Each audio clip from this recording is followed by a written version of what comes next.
The Devil's Breath, the story of the Hillcrest Mine disaster, is my first published book. I had done a lot of writing up until this book was published, both in radio and television, as well as print. This particular story interested me for a number of reasons.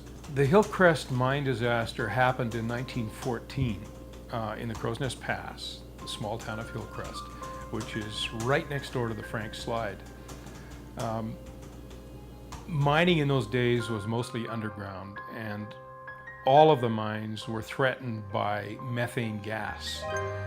First, there was no deep analysis of what actually happened in terms of the explosion itself and what happened to the people who were involved after the disaster.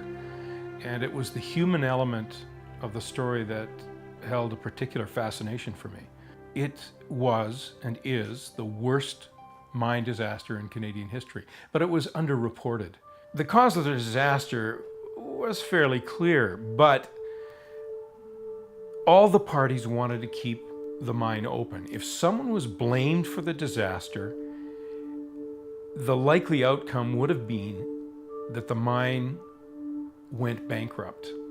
It would have meant there would have been no compensation for the widows. The best coal in the Crowsnest Pass would have stayed in the ground, at least for a time, while the pieces of the company were cobbled together by new owners. The miners would have been thrown out of work. The investors would have lost huge amounts of money. So were they all that interested in finding the cause of the disaster? No, they weren't.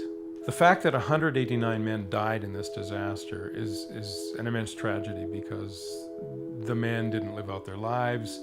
The families suffered greatly by the lack of a breadwinner. Then there's the other issue, which is utterly critical to this story, and that is that no blame was ever found, no responsibility was ever attached, because it served the interests of the larger community that not happen. This whole story illustrates these issues so dramatically. Responsibility, knowledge, education, these are the issues, then and now.